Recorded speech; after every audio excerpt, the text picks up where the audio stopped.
The Silent Colossus. The galaxy had always whispered about legends, tales of civilizations that rose and fell, of empires burned away like ash, and of ancient weapons that could tear suns apart. But such stories were dismissed as myths by the great alien powers. The Council of 10, rulers of half the known stars, believed nothing could threaten their fleets of millions. Their confidence was absolute, until the night the human battleship appeared. The Council had long considered Earth a minor world, hardly worth notice. Humanity had fought fiercely in its local sector, but was still seen as a young species, a species that should kneel before older powers. But whispers had grown in recent years. Human scouts were seen far beyond their borders. Human trade convoys reached places no one expected, and alien raiders reported entire fleets destroyed by unknown vessels. No proof was ever brought back, because none survived. That night, in the deep void near the Council's fortress world, a shadow appeared. At first, it looked like a drifting asteroid, cold, silent, and massive. No signals, no drive flares, no communications, just silence. Yet every sensor lit up with warnings. It was bigger than anything the Council had ever built, longer than a continent, its armored hull blacker than space itself. Some ships tried to scan it, but their systems glitched, feeds scrambled with static as if the vessel itself rejected observation. It simply hovered there, waiting. The Council's admirals laughed at first. "One ship? They send us only one?" But unease crept in quickly.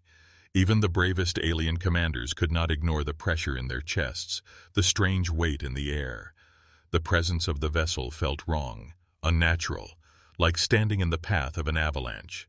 A squadron was sent forward. 50 warships advanced in tight formation, weapons hot, engines burning bright. He hailed the shadow with threats, warnings, and ultimatums. There was no reply. The shadow drifted, utterly still. Then, without any visible weapons firing, every ship in the squadron ceased moving. Lights flickered, then died. Hulls cracked open as if invisible hands tore them apart. In less than a heartbeat, all 50 ships became silent wreckage, floating debris in the cold dark. The fleet panicked. This was no ordinary ship. This was something beyond understanding. It had not fired lasers, railguns, or missiles. It had simply erased them. The admirals demanded a full assault. Thousands of ships moved in, surrounding the shadow, opening fire with every weapon they had. The void blazed with plasma, torpedoes, and beams of light brighter than stars. Explosions rolled through the blackness, yet when the smoke cleared, the human ship remained untouched. Its black hull shimmered faintly, like a mirage. Nothing had harmed it. Nothing had even scratched the paint. Then, for the first time, the Colossus stirred.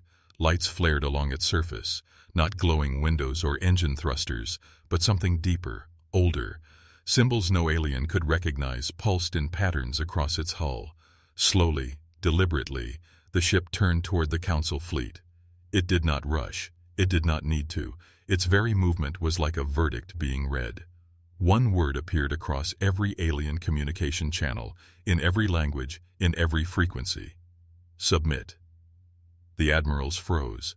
Entire species froze. The command had not come as sound. It had entered directly into their minds. It was not a request. It was a truth. And for the first time in living memory, the mighty Council knew fear. Some ships fled instantly, engines screaming as they broke formation. Others hesitated, caught between pride and terror. A few captains dared to keep their weapons locked on target, but all of them felt the weight of the human ship's gaze, like an ancient predator staring at prey too foolish to run. The fortress world's rulers demanded the battle continue, but none could deny what they had seen. No weapon mattered, no defense mattered. Against this thing, all resistance felt pointless. The battleship was not just steel and circuits. It was something more. Something humanity had built, yes, but with knowledge stolen, discovered, or perhaps resurrected from powers older than the stars. The aliens began to understand. This was not a war. This was judgment. And humanity, long ignored, long mocked, now stood as executioner. As the silence stretched, The black battleship loomed closer. Each second felt like an eternity, its mass swallowing the light of nearby stars. Entire fleets trembled, fortress cannons stayed cold, and commanders felt their hands shake. The galaxy would remember this night forever. The night a single human ship appeared, and everything they thought they knew about power collapsed. The Colossus drifted forward, and the command repeated, louder this time, in voices that shook every mind across the system, "Submit." And the galaxy realized it had no choice. The breaking of pride, 770 words. The Council of Ten had ruled for 1,000 years. Their fleets spread across the stars. Their edicts carried weight like gravity itself. Entire civilizations bent the knee before them, not from loyalty, but from fear of annihilation. Yet now, in a single night, their power cracked. The human battleship had not fired missiles, nor unleashed plasma storms. It had simply spoken, "Submit." But pride is a dangerous thing. Not every admiral was ready to kneel. On the bridge of the lead dreadnought, the commander roared through the fleet channels, "We are not prey. This is a trick. One ship cannot dictate to the council." His words were enough to ignite the flame of arrogance in others. Across the vast formation, warships rearmed, shields surged, and engines fled. Red, bright blue. More than 5,000 ships turned their weapons toward the human vessel. The admirals ordered the attack. "Burn it down!" The void erupted in chaos. Beams of energy lit the black sky like lightning. Warheads streaked forward like falling stars. An endless wall of fire and destruction swept toward the silent Colossus. And then, every weapon vanished. Not destroyed, not blocked. They simply disappeared. Torpedoes fizzled mid-flight, beams broke apart like mist in sunlight, and the very concept of attack was stripped away. The alien crews screamed as their ship's guns overheated, their reactors died, their targeting systems reset to nothing but static. Then the shadow moved. The human battleship did not accelerate. It did not rush. It simply advanced, as if strolling through a battlefield where nothing could touch it. Its surface glowed faintly with shifting lines, like rivers of light running across armor blacker than the void. One dreadnought tried to ram it in desperation. Engines howled, hull screaming as it reached impossible velocity. But just before impact, the dreadnought crumpled like paper, folding in on itself until nothing remained but a crushed fragment drifting silently. The Colossus never slowed, never swerved. The message came again, pressed into the minds of all who remained. "Submit." Some captains broke instantly. They powered down weapons, killed their engines, and drifted helplessly. Others, driven by pride, still tried to resist, but their resistance was hollow. Their ships failed them. Their systems betrayed them. Even the stars themselves seemed to bend against them. The fortress world below the battle was in chaos. Leaders screamed across channels, demanding more firepower, demanding ground-based cannons, demanding anything that could hurt the intruder. Planetary railguns fired, launching rounds the size of mountains. The battleship swallowed them like dust. Every attempt to strike at the shadow failed, and then the true horror began. The Colossus spoke again, but not with words. Every alien mind connected to the battle suddenly saw visions, visions of their worlds burning, armies shattering, empires falling. The human ship revealed to them futures where they fought on, futures where they resisted. Every path ended the same way: silence, ashes, surrender. The admirals realized with cold dread, this ship was not just a weapon. It was a declaration. Humanity had not come to negotiate. They had come to rule.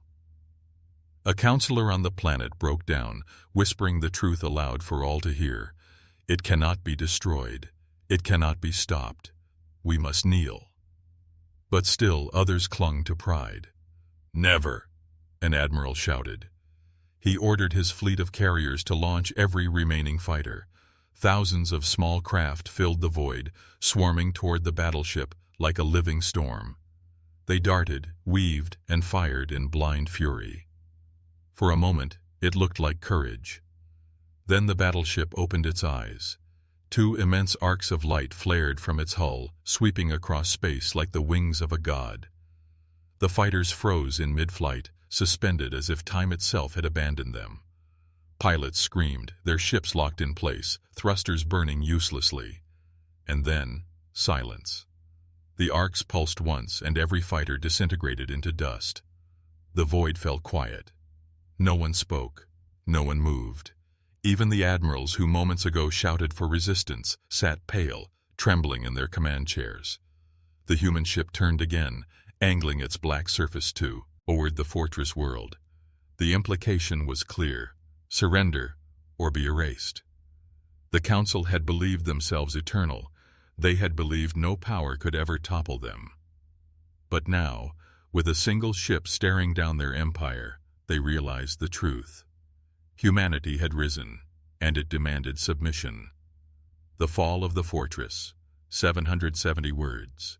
The fortress world was the jewel of the Council's empire. It had never fallen. Its defenses were said to be unbreakable: shield rings around the planet, cannons larger than cities, and fleets stationed in orbit at all times. Billions of soldiers stood ready on its surface. To the galaxy, it was untouchable. But in the presence of the human battleship, all of that strength meant nothing. The Colossus loomed above the world, silent and patient, its black hull swallowing the light. It did not need to speak again. Every mind already carried the echo of that one word: submit. On the planet's surface, panic spread. Civilians flooded the streets, desperate to flee though there was nowhere to run. Command bunkers shook with fear. Leaders screamed at each other, torn between impossible choices. To resist meant death. To submit meant humiliation before every other race in the stars. The admirals tried one final act of defiance. Hidden deep beneath the planet's crust lay the doomsday arsenal, planetary annihilation weapons designed never to be used except in the most desperate hour. They launched them all: missiles that could split moons, bombs that could shatter continents, beams that could pierce the heart of a star. They fired everything. The black ship did not move. It simply opened. A seam appeared along its hull, like the mouth of some vast, ancient beast. From within, a wave of blinding light expanded, swallowing the incoming weapons. Every missile dissolved into fragments. Every beam bent away, curving harmlessly into the void. The light consumed the entire assault and vanished again into silence. The fortress world had emptied its last weapon. It had nothing left. Then the humans revealed their power. The battleship tilted forward, and from its surface a single line of fire lanced downward. Not a missile, not plasma. It was pure, raw energy, more like a tear in reality than a weapon. It struck the planet's shield ring. The shield, proud and unbroken for centuries, shattered in an instant. The explosion rippled like thunder, fragments of burning metal raining down through the skies. Billions on the surface watched the impossible unfold. Their shield, their protector, gone in a single strike. The human ship did not stop.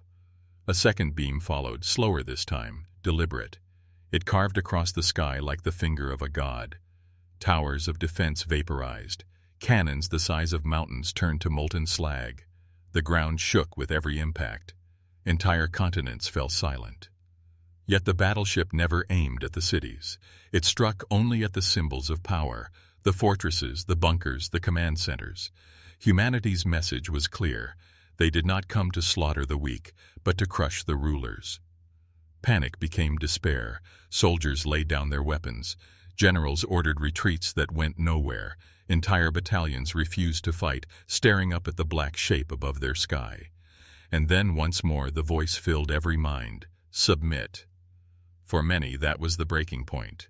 A flood of surrender signals filled the channels. Captains powered down ships. Soldiers threw down arms. Leaders in bunkers raised their hands to empty air, begging for mercy. But not all accepted. In the deepest vault of the Council's capital, the High Regent still screamed orders. "Fight! We are the masters of this galaxy. One ship cannot command us." His voice cracked with rage, but no one obeyed. Even his guards dropped their weapons, staring blankly at the ceiling, as if waiting for judgment. Above, the Colossus slowly dimmed. Its lights faded, its weapons silenced. It simply hovered, watching, waiting. The fortress world, the jewel of the Council, was finished. It had not been invaded. It had not been conquered. It had been broken. Word spread across the galaxy in hours. Fleets turned back from campaigns. Border outposts abandoned their stations. Worlds whispered of the shadow ship, the human battleship beyond comprehension. Everywhere the same fear took root. If one ship could destroy the Council's greatest fortress, what would happen when the rest arrived? For the first time in 1,000 years, the galaxy trembled. Humanity had spoken, and the stars listened. The Shattered Galaxy, 770 words. The fall of the fortress world was not just a defeat. It was a message.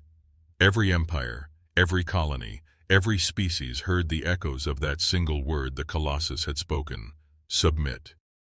The Council of Ten, once unshakable, was now fractured. Some leaders demanded immediate surrender to humanity. Others clung to pride, swearing vengeance, even as fear hollowed their words.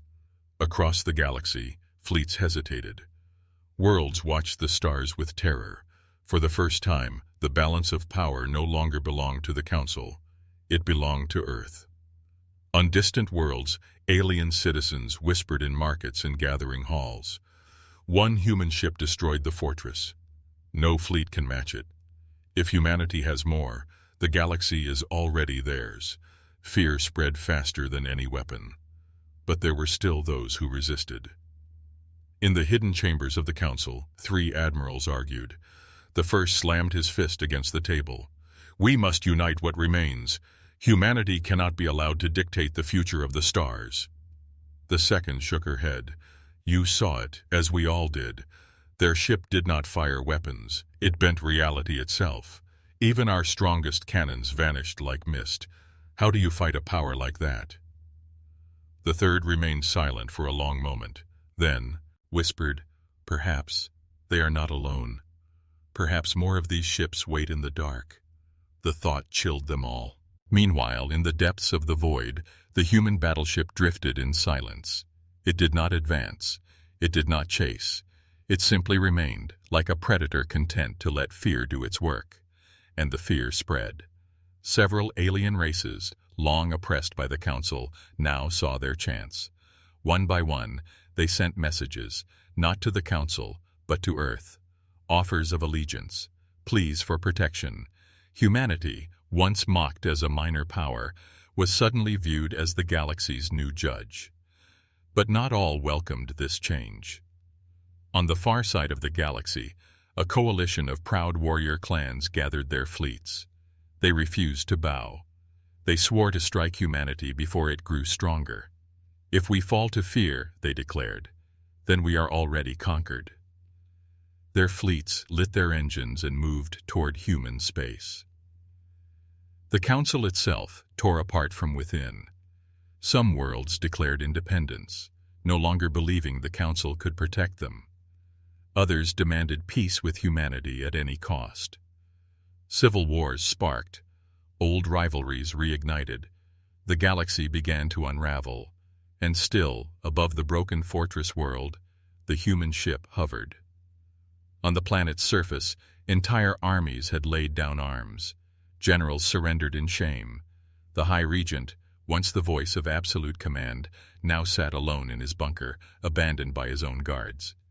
His empire was gone, crushed not by invasion, but by fear. Then the battleship stirred again. A single transmission spread across the stars. It was simple, no threats, no boasts, just one sentence. "We are here. More will come." The galaxy erupted. Some species fell to their knees instantly. Others prepared for desperate war. But all understood the truth. The age of the Council was over. The age of humanity had begun. And yet questions burned. How had humans built such a ship? What power drove it? Was it technology stolen from ancient ruins, or something? Was it even darker? No one knew.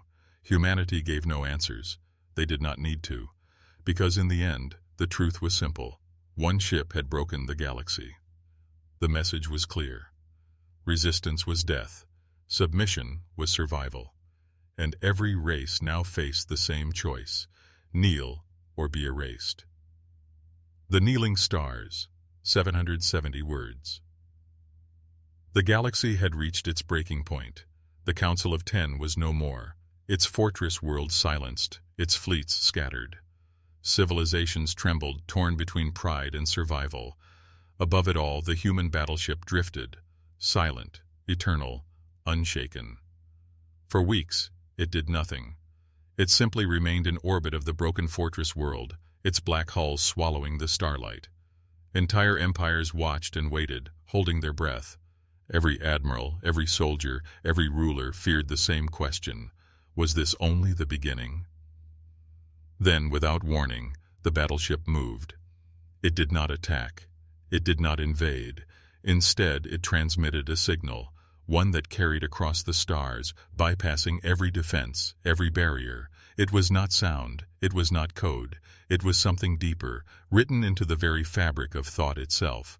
Every mind in the galaxy heard it at once. Come. And so they came. From every corner of the stars, ships gathered. Not fleets of war, but convoys of rulers, diplomats, and envoys. They did not come to challenge. They came to answer, to understand what humanity demanded of them. When they arrived, the human battleship did not greet them with weapons. Instead, it opened. A vast corridor unfolded from its side, large enough for entire cruisers to pass through. Within, a blinding white light glowed, calm, silent, yet irresistible. The alien leaders hesitated, then entered. Inside, they found not humans of flesh and blood, but projections, images of human figures, tall and unyielding, their faces hidden in shadows. The projections spoke, key in unison, voices echoing in every language. We did not build this ship to conquer. We built it to remind. For centuries you mocked us. You called us weak, primitive, unworthy of the stars. You forgot what it means to be human. The chamber shook with their words. Humanity does not seek your destruction. Humanity demands respect. We will not kneel before empires. We will not bow to councils. From this day on, you will remember, humanity stands equal to all and above those who would enslave. The alien rulers shifted nervously. None dared to argue. The images of humanity continued. Submit, and you will live. Resist, and your empires will burn. The choice is yours. Silence followed. No one moved. No one spoke. The weight of the decision pressed into every heart. And then, slowly, one by one, they knelt. The first to kneel were the smaller races, long oppressed by the council. They dropped to their knees gladly, tears in their eyes, whispering thanks to the humans for freeing them from centuries of chains. Then came the merchants, the scholars, the wanderers, those who valued survival over pride. They bowed their heads, their voices quiet but certain. We submit. Even the great warrior clans, their pride like iron, could not resist. They knelt with trembling fists, fury burning in their eyes, but fear heavier in their hearts. At last, even the remnants of the council bent their knees. The High Regent, dragged from his shattered bunker, knelt before the human projections with bitter silence. His empire was gone. His pride was ash. The stars had bowed. The battleship's lights dimmed. The projections faded. Only one final message echoed through the chamber, carried into every mind in the galaxy. This was only one ship. The meaning was clear. Humanity's power was not singular. This was not their last weapon, nor their only colossus. Somewhere in the void, more awaited. The galaxy understood then. Assistance was not only futile, it was suicidal. From that day forward, no empire mocked Earth again. No council dismissed humanity as young or weak. Instead, they spoke its name with fear, respect, and awe. The age of the council had ended. The age of humanity had begun. And somewhere in the depths of the silent black, the human battleship drifted once more, its presence like a shadow over the galaxy, a reminder of the truth carved into the hearts of every star. Kneel or be erased.